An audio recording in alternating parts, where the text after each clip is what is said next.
how do you see narcissism in relationships? Just like codependency is a response, narcissism is a response to a traumatic environment, a traumatic childhood, a covert or over abusive environment. Red flags is a term that's floated around on Instagram and TikTok and social medias about red flags are what other people do.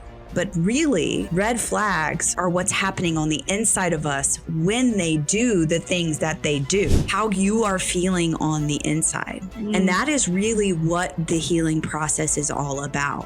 What happens when you already are in a relationship and you may realize that you're with this person? My recommendation is to do the work first.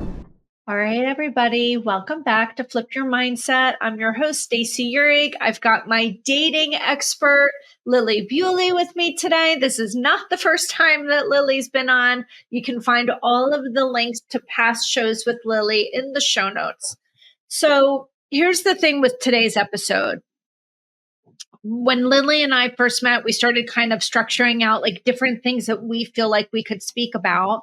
Just to give you a background, Lilli is a dating coach, but what I love about Lilli and why I keep bringing her back is everything she does on relationships comes from a trauma-informed lens, a trauma-trained lens, an internal family systems lens, and that's the kind of work that I do. So I know so many of the listeners struggle in relationship, whether it's a relationship with themselves, with their peers, with a sibling, with a parent, with a partner, a spouse, a love interest.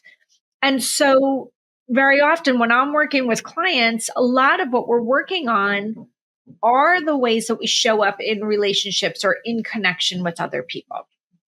So one of the things that Lilli and I talking about and bringing to the forefront of the podcast is narcissism.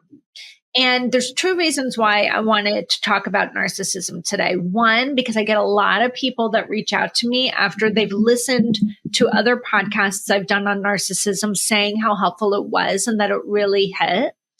And second, because it is so pervasive, the word narcissism, words like gaslighting and gray rocking and all of these terms that are kind of exploding all over the internet, I don't think that they're well understood. So my job here is not to like get on the narcissism bandwagon. Like I've been studying narcissism since I was 42 years old. I'm 52. So it's been 10 years, well before it became the trend. It's important that you guys understand what it is. So A, you can be aware, identify, and then look within yourselves and see if there's any relationship within you that doesn't feel healthy. So you can start to identify and connect with if it lands for you. So there's no structure to this. We're going to really just let it flow and see where it takes us today, right? So yeah, we definitely are. It's going to be good. So I guess, we were talking offline about it. What is your definition of narcissism, or how do you see narcissism in relationships?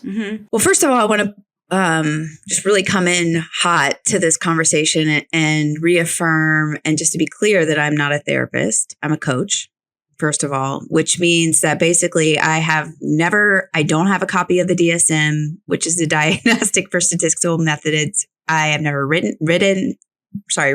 I've held it in my hands. So what I know about narcissism is, number one, what the actual personality disorder, which is defined in the DSM, which I have not read, by the way. We can Google it if we want to while we're here. And then also what I see personally on Instagram, all of the socials, TikTok, that what have you. And then third, backed up by experiences in my life and in my client's life where narcissism has come into play.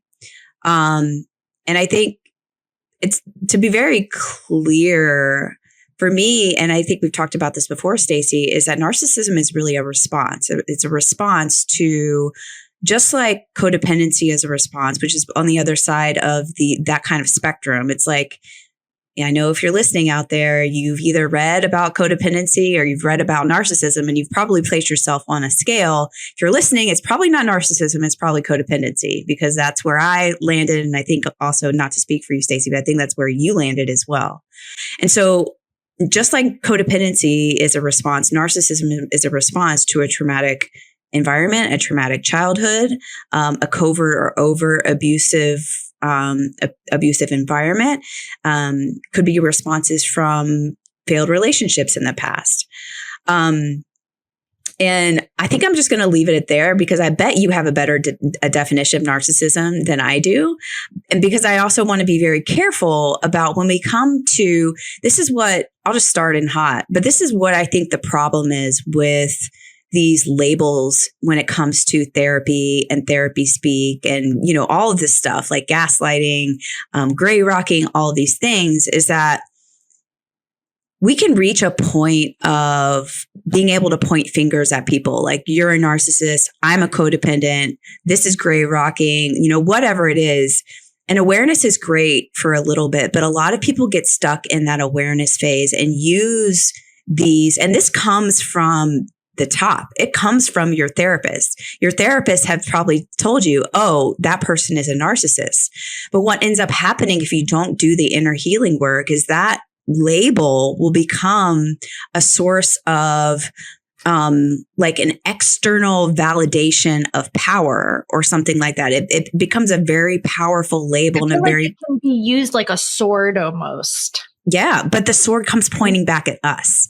I know. So, okay. So to be clear, because you brought it up. So the DSM-5, the reason why Lilli brought this up is because there's two things to understand here when it comes to, I'm putting in quotes, narcissism. Number one, there is a pathology, a mental health, quote unquote, disorder that is listed in a book called the DSM-5. It's the Diagnostic Statistics Manual. This is the book, the Bible, that every therapist, psychiatrist, psychologist makes their diagnoses from. So when you're seeing a psychiatrist, a psychologist, a therapist, their job is to diagnose and treat. As coaches, our job is to not diagnose, it's to hold space. And I don't really consider myself treating anyone. I consider myself helping people open up the box and understand how all the dots connect. Okay. So it's very different, therapy and coaching, on a lot of different levels. But as a therapist, in order for a therapist to get paid by insurance, they must give a diagnosis to treat that, whatever that diagnosis is, that pathology, that mental health disorder. And that must come from the DSM-5. That's why she brought it up. Now, in the DSM-5 is a pathology called narcissistic personality disorder. Not everybody that's walking with narcissistic traits or tendencies has narcissistic personality disorder, or what's called NPD. They just don't. She called it a scale. I call it a spectrum. So there's this wide spectrum of personality traits, or the ways that we show up, or we could call them coping strategies, defense mechanisms, that when they're in and out of our lives, and this is how somebody's navigating the world, when it's at its most extreme end, it may fall under this realm of narcissistic personality disorder. But not everybody that's walking with narcissistic traits qualifies for that NPD diagnosis. And as coaches, we would never be able to diagnose anyone, and we have no desire to do it. Fair? Fair. Okay. Fair. So, personally, I think it's harmful, but yes. I do too. And so that's really clear. I'm just turning off my ringer on my phone, guys. And so we've got that. I agree with you. I believe that the word narcissism, the word narcissistic, it's a label for a bunch of symptoms put together. Right? So if we talk about, let's say, narcissistic abuse per se, or something that's like that within a relationship, it's not one thing. It is a culmination of many things that leave the person on the receiving end questioning their reality. That is the biggest piece of it. And feeling like they're a shell of themselves. Mm-hmm. Okay. So all of the things that can culminate to make someone feel that way have terms like gaslighting. Okay. Which I have an issue with all of it because it gets thrown around way too loosely and then it loses its credibility. So if somebody questions your reality, it's not automatically a gaslight, right? If somebody's questioning your reality with the intention to confuse you and to manipulate you, that is much more of a gaslight. It's really important to understand these terms because they're being misused. Would you agree with that? Yeah, I would agree. I mean, it can get really tricky when you get really, really smart about terms, because what ends up happening is you get in your head. And again, it is like when you have all these terms, gaslighting, narcissism, whatever it is, then it can get, again, like the tendency for us is to put the responsibility on someone else when it's really, really about us, right? Like, what are we accepting? We can probably go into that, but absolutely. Yeah, I agree. So I want to put in a little side note that someone might be listening to this and actually be in a relationship with somebody that's full-blown narcissistic. And they also might be on the receiving end of a lot of real gaslighting. So I don't want to discredit that at all. It's really important that that is understood. But what I really wanted to do here today was just kind of tease out really all of the pieces that come in with the use of these terms, right? So you were saying you can be in a relationship with somebody that is using all of these tendencies, and it really is like a push-pull, right? I am showing up in all of my greatness, and then I'm withdrawing all the affection. I'm telling you you're amazing. And then in the next moment, you're feeling great. And then I'm questioning every decision you've made. I'm making you second guess every single thing. It's this constant roller coaster of in, out, in, out, in, out. That is kind of a formula within this. What I kind of want to focus on is what is I have a particular point of view that people who walk with these tendencies are walking with very keenly developed parts of themselves, where this is like a defense mechanism or a coping strategy or survival skill that's labeled as narcissism or narcissistic trait. As I study things like attachment theory and polyvagal theory and internal family systems, and I'm looking at the different ways that we attach early on in life, whenever I'm looking at that avoidant, dismissive attachment style, I'm always writing in the side of my notes, is this where narcissism is bred? Right? Meaning like you had one parent that was maybe overly compensating and another parent that was kind of in this push-pull where they're giving you some affection, but the affection is based on all these different conditions. And if you don't meet the conditions, then it's withdrawn. So you understand, obviously, attachment theory. Do you believe that the traits that somebody walks with that we would label as narcissistic are developed from this avoidant, dismissive attachment style? Yeah, I think that's a great summation. I think that, the narcissism is a great coping mechanism for someone that grew up in a household that, just like codependency is also a great coping mechanism. narcissism is also a coping mechanism for a child that grew up in a household where they really had to fight to be loved. They had to be loud to be loved. They had to focus. And again, this is all coping unconsciously, when we're younger. I know that you've talked about this probably a million times here, Stacey, but just to be clear, this isn't a conscious thing that happens when we're children. This is a response to what's happening in our environment. So absolutely, as an adult, that's, if you are in a relationship with a narcissism where you've kind of pinpointed someone that is narcissistic in your life, whether that be family, that's family for me, for sure. I don't have really anybody in my life now that isn't able to meet me halfway. Right.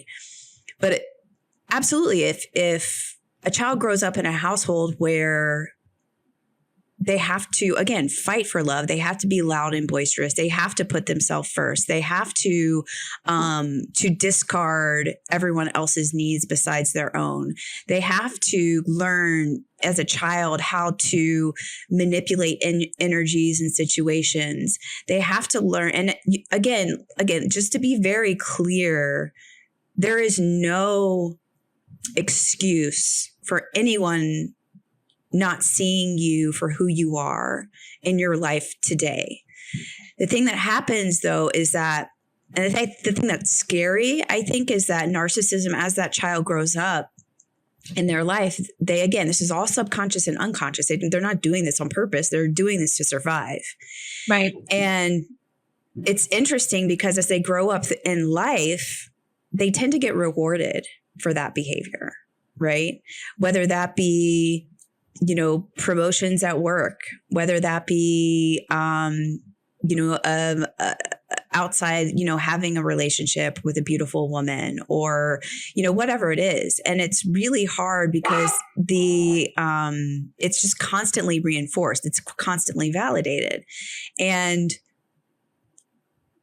the tough part is that, again, if you're already in a relationship, the work is really with yourself. And I think that, people talk about, my focus is on dating. I do work with people that are in relationships already, but most of it is about dating. And we've talked about this before, is that how do you choose the right person? Like, how do you know if this person is a narcissist or not, quote unquote? Or how do you know, if you want to be just really simple, how do you know if you're going to allow this person in your heart space and in your energy? And this is like kind of a through line with narcissism as well, is that red flags, again, red flags is a term that's floated around on Instagram and TikTok and social media, is about red flags are what other people do.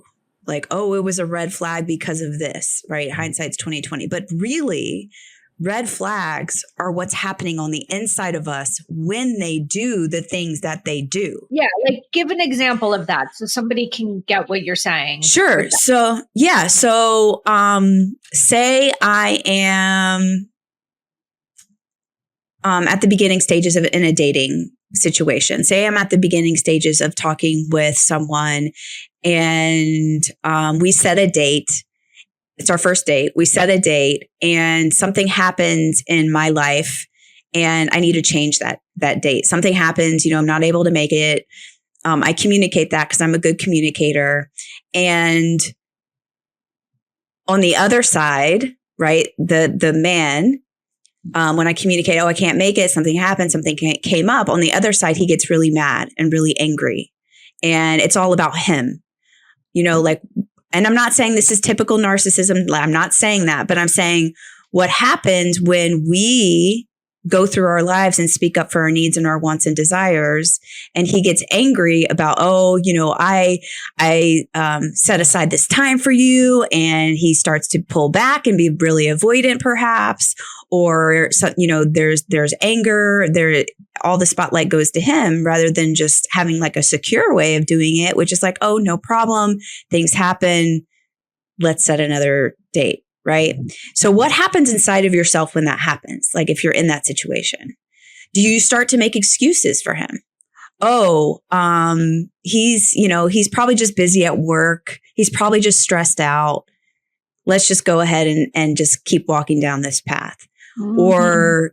Or do you start to find it difficult to communicate, hey, that was a little bit weird. By the way, I do not recommend this via text. I always recommend giving a phone call if you're going to have any hard conversations. But like what happens on the inside of yourself when people show you who they are from the beginning? Right. You ignore that. Right. And exactly. Ignore. I call it self-abandoning. I call it self-sacrificing. And there's even an element of gaslighting ourselves on the inside. Yep. It's a three-part, it's a triple effect sometimes, right? Gaslighting ourselves on the inside because we have all these different voices coming up, right? If we are not regulated in ourselves, our prefrontal cortex, this, Stacey, cannot rationally think about anything. So the healing work is really for you again. Well, and remember, because in that scenario, I like this example. Something's come up. Maybe you're working. Something's come up at work. You need to hit a deadline. You've already made this plan with this person. They're giving you, they're not showing you that they're understanding. They're trying to make you feel a little bit bad about it, right? And you use the term self-abandon, but people need to understand that whatever your response is, if your response is, oh my God, I feel bad. Okay, I'll find a way to make it work. Or you start making excuses for the person like, oh, I know they were upset with me, but they were probably just having a bad day, and just like allowing yourself to be on the receiving end versus standing up. It's important to work with somebody that can help you go back and get to what it is that you're fucking afraid of. Because the bottom line is you're likely afraid of abandonment, rejection, being alone. And so you're going to your point, abandon yourself in the fear of, really in the protection of not being rejected, not be abandoned. The fear, this exiled wound of I might end up alone, and take it. And so what Lilli's saying is it's important to do the work on the inside. Now, this is a little bit easier when you're dating, right? But when you're in a marriage and there's kids involved and your finances are intertwined and you own a house together, maybe you own a business together, like there's so many different things to unwind. It's a little bit scarier even, because you're like, wow, I would have to make some major adjustments here in my life to be in alignment with what is best for me. And I don't know if it's going to be worth it, which sometimes I'm helping my clients determine, what are you saying? Are you saying it's not worth the fight, or that you're not worth it, that your needs are not big enough, your wants are not big enough because of X, which we would work on. And so therefore, I'll just suck it up. Mm-hmm. Mm-hmm. Totally. Two things about that. And this is directly from my healing and my experience with myself. One of the hardest things to do if you're on the other side and receiving end, like, I would say, my dad is definitely on the narcissistic spectrum. I'm going to say that because I don't want to label him as a narcissist, because that's too much power. I don't want to give him that power. He doesn't deserve that shit. Mm-hmm. But two things that's really hard about this is that before you can speak up for your needs and wants and desires, you have to know what they are. And if you are on the other side of that spectrum, which is like, if you want to put a label on it, we don't have to, but if it's codependency or anywhere in that realm, say you have never had any needs or wants and desires, because in order for your coping mechanism, in order to get through life based on what you've been through in your past, where you grew up, your failed relationships, your failed divorce. So you had to, as a coping mechanism, this is actually a protective and very smart part of you. Every part has a purpose. You had to mold yourself into a person that was beautiful, funny, achievement oriented, a helper, a coach, a therapist, the Oprah of your friends, I like to say, or Masson says too. So after going through that for decades, you aren't even going to be clear about what your needs and wants and desires are. So the work, just like Stacey said, I want to back that up, is to do the work, figure out what your needs, wants, and desires are. And this is a process. This is a process. This is not like write pros and cons down in your journal type of thing, right? Listen, Lilli's on point, because when someone comes in and they're coming to me because they're stuck in life and they start opening up and start getting vulnerable, and perhaps they start sharing with me that there's some dysfunction either in a long-term relationship or with a partner. So we'll focus on that kind of relationship. And I mentioned this to Lilli offline, like I am trained, and I have a trained eye and a trained ear to listen for signs that I know are narcissistic by nature, is how I think of it, without using a label, right? Mm-hmm. And I can sniff it out really fast and really quick. I will never ever say to a client, you know, that person sounds narcissistic. That's not my job, because it's really not about that other person. It's about what's going on in my client's life. They might say to me, I think this person's narcissistic. My response always is, tell me how you would think that. Tell me why you would think that. Because I want to know, did they just see a fucking TikTok reel and like just come to this assumption, or have they done some work to actually investigate it? And if they share with me a set of traits, a set of coping strategies, I might say, yeah, that actually does sound very narcissistic-like. If you want to learn a little bit more about that, here's some resources I would recommend that you either read or listen to or watch, and then come back to me and tell me which parts of it resonated. So I'm helping them start to identify. I'm never the person that's going to be saying, hey, you've got a problem here. Okay.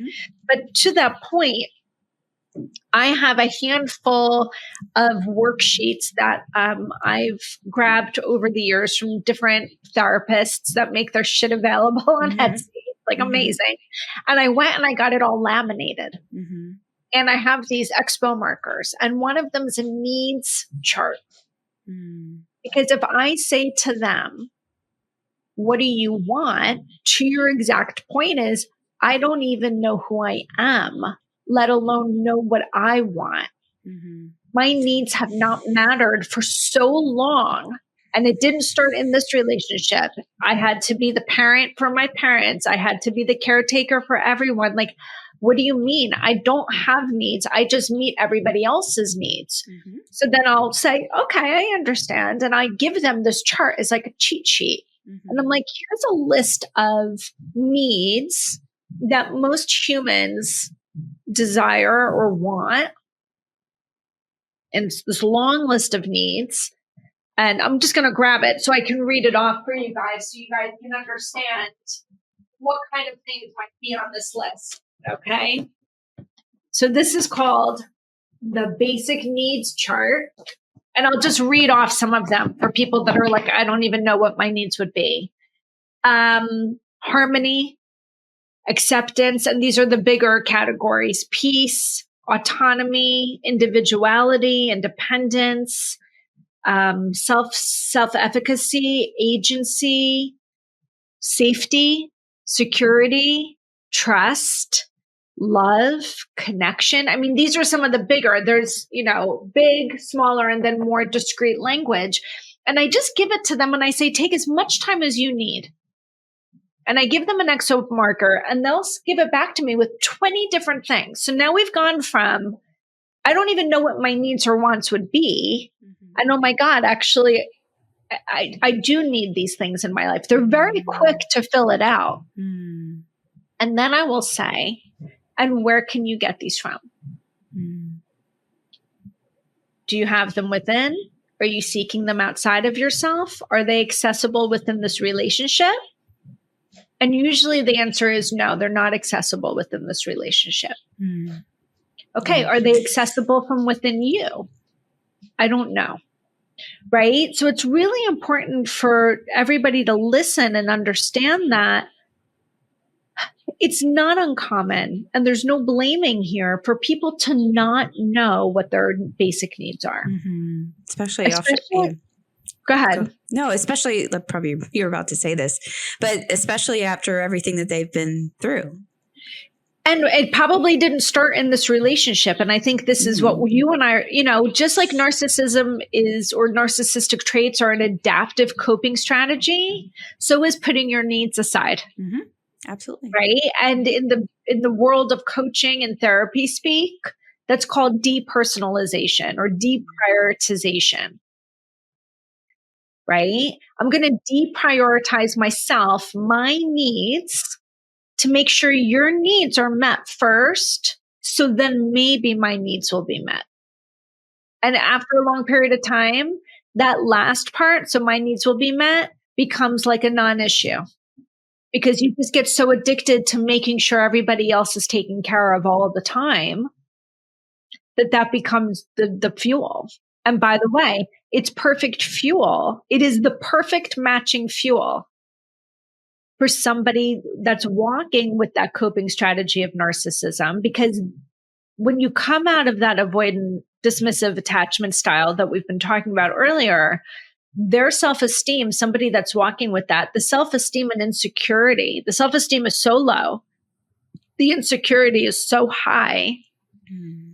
So when you're being matched up with, or you're finding somebody who makes that person's needs first, it feels like fuel for the person on the other side as well. So it's like a combustible perfect match. Mm-hmm. Yeah, absolutely. Yeah. A couple of things to add probably until we wrap up. It looks like maybe we're at time. Yeah. But the work for you, I love that chart, and I think it's a very great entryway into what's happening on the inside of you. But again, if you stop there and you just go to your partner or go to your parents or go to your brother and be like, hey, I want more harmony, and it's your fault because I don't have more harmony, that shit's not going to work. Nope. What happens, and I really take the stance of what you want on the outside of you is what you need to cultivate on the inside of you. Because without that, you are really asking people unfairly, really, to have the power and to dictate how you are feeling on the inside. And that is really what the healing process is all about.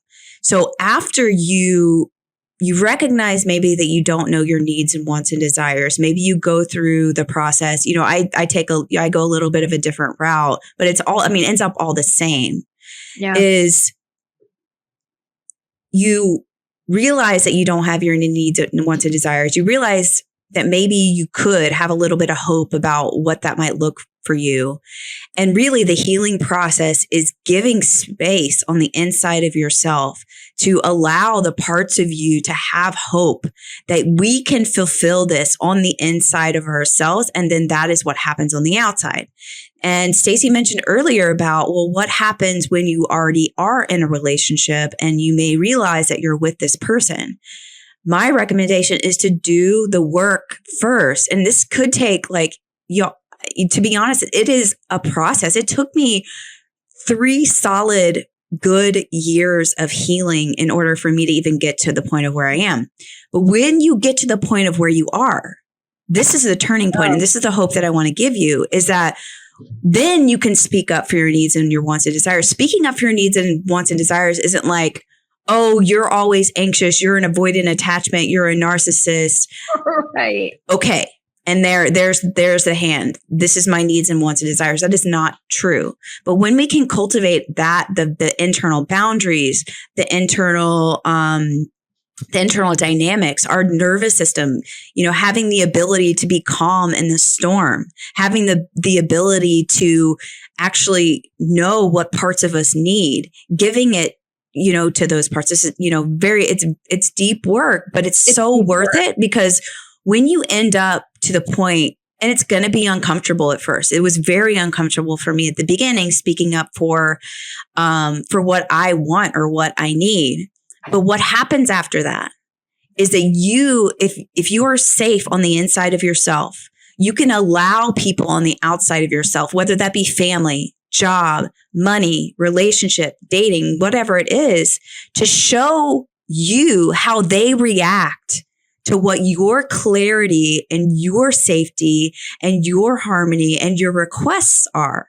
And that is when you determine if they are right for you and they are not. Whether that, and I'm sorry that if you are in a relationship where you have deemed yourself in a relationship with a narcissist, change yourself first. And then, and again, this is a process, y'all. This isn't like go to one therapy session, and come back and say, well, my therapist said this. It's not going to be helpful. It's not going to be helpful.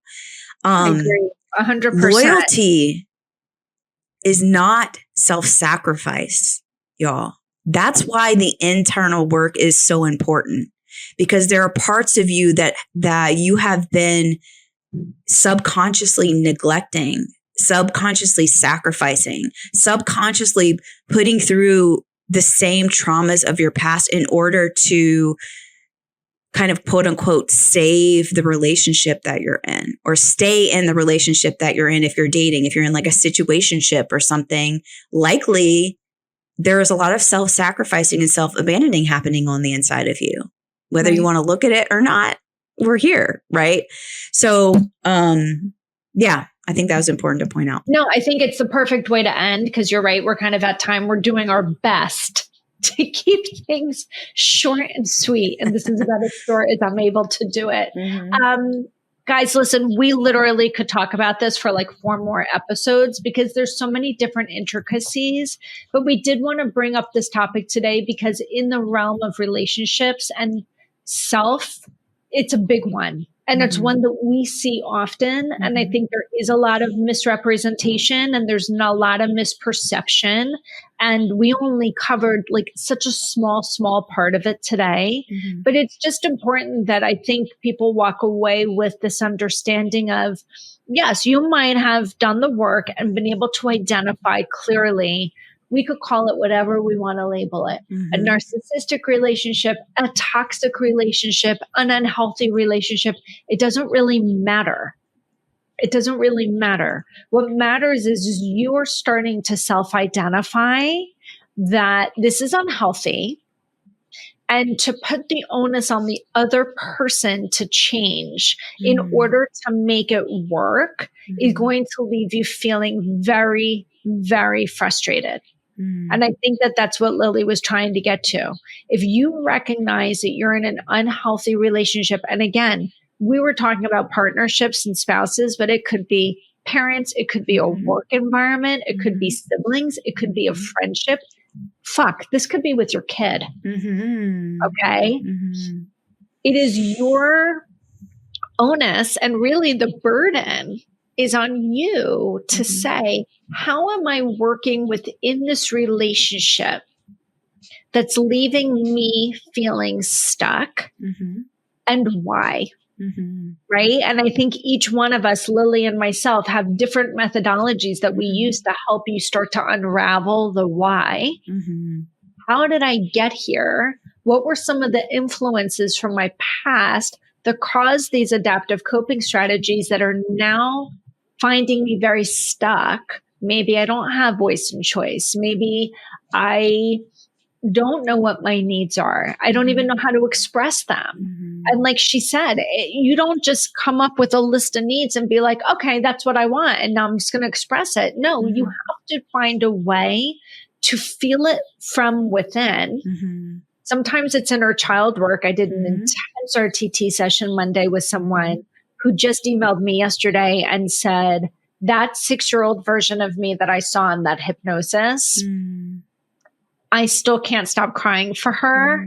It's like she's been ostracized and exiled and out in this wilderness by herself for 51 years. And ever since you brought me back to her in that hypnosis session, she's just been sitting with me, and I keep almost like looking to my side and feeling that presence. The work has to start with that younger self.